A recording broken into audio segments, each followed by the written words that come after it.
We're looking back at the first ever I Beg to Differ debate tournament. It was an amazing 3 weeks in November last year. I really enjoyed coming to work every day to listen to those 16 brilliant, eloquent students debate each other about various very serious and current topics. And in the end, two of them made it to the final, and they're both with me today, and this time they are under no pressure whatsoever. How does that feel to be in here, but you have to be chill and like blasé? Let me start with Emmanuella. How does that feel? Like you're not having to remember your points, like remember to go over stuff. Talk to me, Emmanuella. Actually, first of all, I would like to thank God, and I also like to thank Nigerian Info for the opportunity given to me last year and also this year to come back, because so many people aren't given that opportunity. To my question, it's wonderful. Coming back, not remembering any point, not trying to assimilate any longer. It's been so wonderful. Yeah. How about you, Tanvita? Honestly, everybody here is so friendly. It just feels so great to be back. Like, obviously, I've missed the studio. I've missed like the routine of coming upstairs and coming to the studio. Yeah. And like, it's such a welcoming place because everybody's like always really happy and they always remember who you are, which is so cool. Yeah. So yeah, no, it feels great to be back here under absolutely no pressure. No pressure whatsoever. So let's talk. First of all, how did you hear about I Beg to Differ? What made you decide to compete, Emmanuella? Okay, normally, I'll be truthful. I only listen to the radio. I seldom listen to the radio. Okay. So, I heard it from my school. Okay. They brought up the debate tournament. They brought it up to us. We're on the assembly that day. Okay. And they called us out. Okay. They're like, "You're in big trouble." I was like, God, what did I do? And they were like, "Okay, you've been selected." I felt so honored to be called. Oh. So the school just introduced me to the debate topic. Actually, I've never gone this far for like some of the competitions I've gone. Okay. So I just saw this as maybe a good platform for me to just come show and the whole world. practice. Yeah. Come and show yourself. So I took it, very seriously. Yeah. And I heard it from my school. You heard it from your school. How about you? How did you hear about it? Well, I heard it from my parents actually. My dad listens to the radio every single day when he's coming back from work, and I listen to it like occasionally, but it's after school, so I'm kind of like in that state where all I want to do is go sleep. Yeah. So they heard it on the radio. My mom comes up to me and she's like, "Oh, maybe try to audition." And like, I was a bit iffy about it. I kept like putting it off and procrastinating it, and so like it was at midnight that I recorded it and I just like sent it in. And it was only about 2 rounds into it that the school started to like actually pay attention, show a lot of support and like give the attention that was necessary. So, yeah definitely my parents. I Your have to thank them parents. for this. Okay. Why did you decide to do it?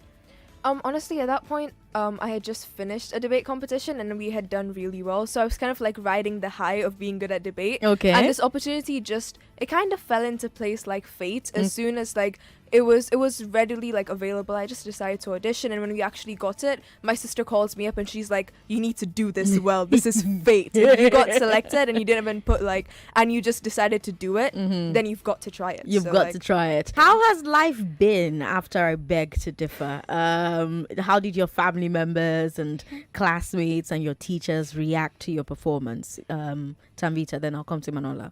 Honestly, I think most like 14-year-olds would believe me if I said that nothing really changed. Like if the thing You still have to do dishes at home. You still have to do dishes at home.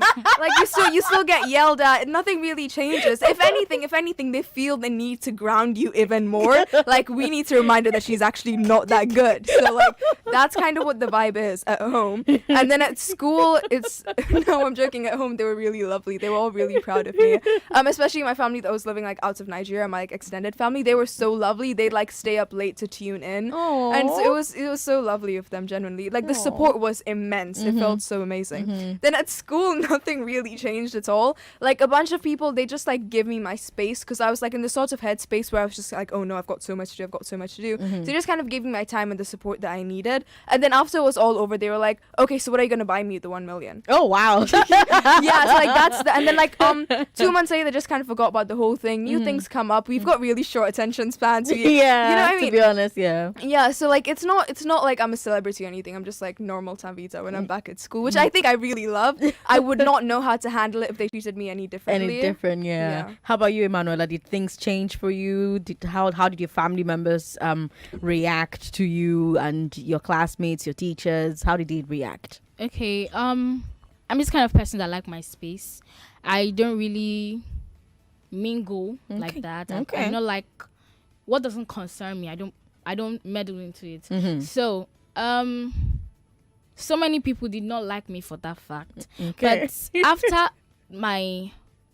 the first 2 matches, that was with Sarah and Chiagozie, I noticed that people started coming close. Okay. People that, not would like ignore you before. No, they don't ignore me. Okay.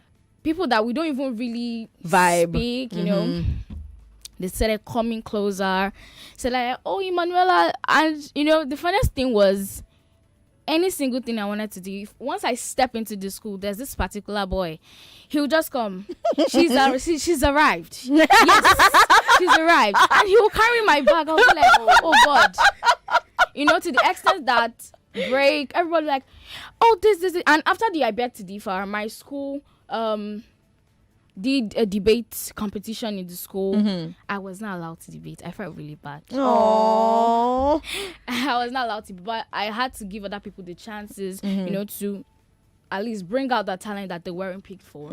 So, do you have a debate club in school? Yes, okay. we have. Okay. Yeah, Okay. we have. Okay. So, life has not been very, very different, but it has changed a little bit. After I came back, I was the principal for a day. So my family, they still treat me, as beautiful as they have been treating me. Okay. So life has just been the same, but it has been a bit better. What advice do you have for these 16 students who are about to walk the same path that you did, Tanvita?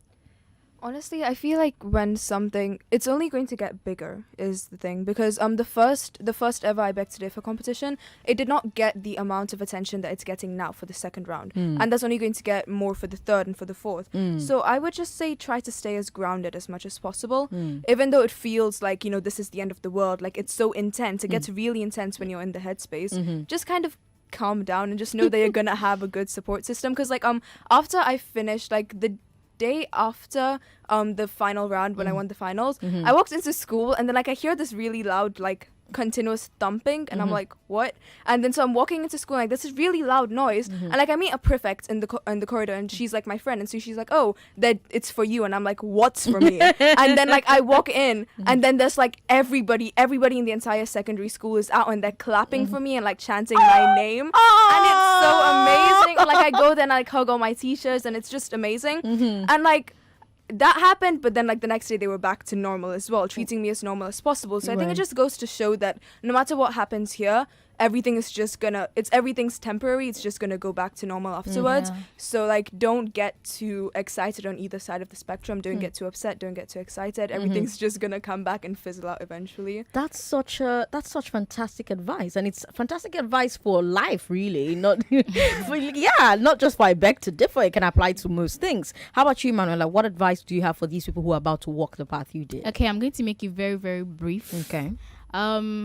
Firstly, I would love to tell them that they should be themselves. Okay. Secondly, understand and put it in your mind that whatever is what doing well, and whatever is what doing at all is what doing well or best. And never give up.